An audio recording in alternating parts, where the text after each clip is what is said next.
सभी को मेरा राधे राधे। ये भागवत जी है। भागवत जी में द्वादश स्कंद का ये अध्याय नंबर 3। उसमें मुझे कुछ बहुत ही अद्भुत चीज़ मिली, तो मैंने सोचा कि आपको भी बताऊं। देखिए भगवान क्या कह रहे हैं। मनुष्य मरने के समय आतुरता की स्थिति में अथवा गिरते या फिसलते समय विवश होकर के भी यदि भगवान के किसी एक नाम का उच्चारण कर ले तो उसके सारे कर्म बंधन छिन्न भिन्न हो जाते हैं और उसे उत्तम से उत्तम गति प्राप्त होती है। ये भगवान कह रहे हैं।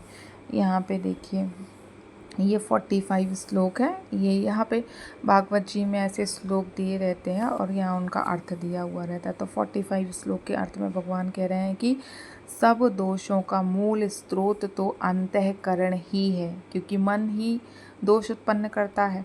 परंतु जब पुरुषोत्तम भगवान हृदय में आ विराजते हैं तब उनकी सन्निधि मात्र से ही सब के सब दोष नष्ट हो जाते हैं।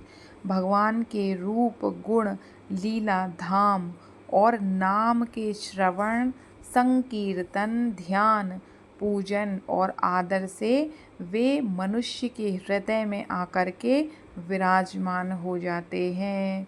जो लोग बोलते हैं ना कि पूजा पाठ करने से क्या होता है, भाई देख लो, ये होता है कि तुम किसी भी प्रकार से करो, चाहे तुम गुणगान गाओ, चाहे लीला गान गाओ, चाहे धाम के दर्शनों के लिए जाओ, चाहे नाम का श्रवण करो, कीर्तन करो, ध्यान करो, किसी भी प्रकार से भगवान का स्मरण करो, भगवान आपके हृदय में आकर के विराजमान हो जाते हैं।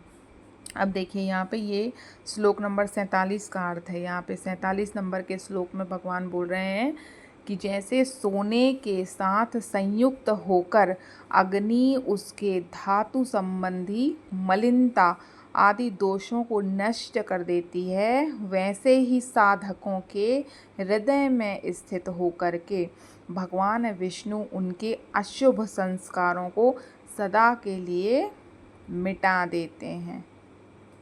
ठीक है जी। आगे देखिए, एक और आपको बहुत प्यारा सा श्लोक का अर्थ मैं बताती हूँ। यहाँ पर ये है 49।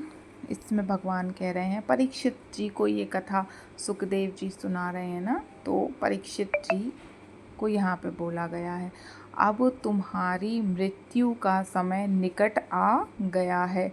ये कौन से दिन की बात है? परीक्षित जी ने पूरे 1 सप्ताह की कथा सुनी थी। उनको जो था वो श्राप मिला था ना कि वो उनको जो है सांप के द्वारा वो डस लिए जाएंगे और 7 दिन में उनकी मृत्यु हो जाएगी। तो ये अंतिम दिन की बात है, तब वो भगवान परीक्षित जी को सुखदेव जी ने ये चीज़ कही है। ठीक है।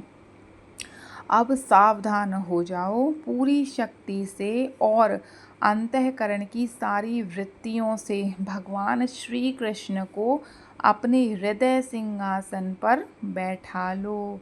ऐसा करने से अवश्य ही तुम्हें परम गति की प्राप्ति होगी।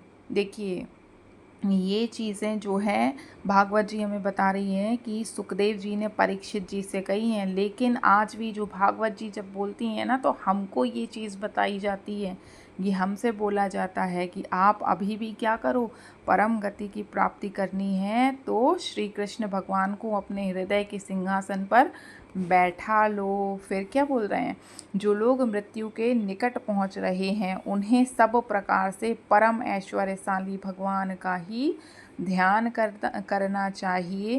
प्यारे परीक्षित, सबके परम आश्रय और सर्वात्मा भगवान अपना ध्यान करने वाले को अपने स्वरूप में लीन कर लेते हैं, उसे अपना स्वरूप बना लेते हैं। और ये जब भगवान के स्वरूप में इंसान जब लीन हो जाता है ना, हमारी आत्मा परमात्मा में लीन हो जाती है, तो हमारा ये जो 84 योनियों का जो चक्कर है ना, 84,000 योनियों का चक्कर जो है, वो उस चक्कर से हम छूट जाते हैं। हमें मोक्ष की प्राप्ति, उसी को कहते हैं कि हमें मोक्ष की प्राप्ति हो जाती है। तो प्रेम से बोलिए जय श्री राधे।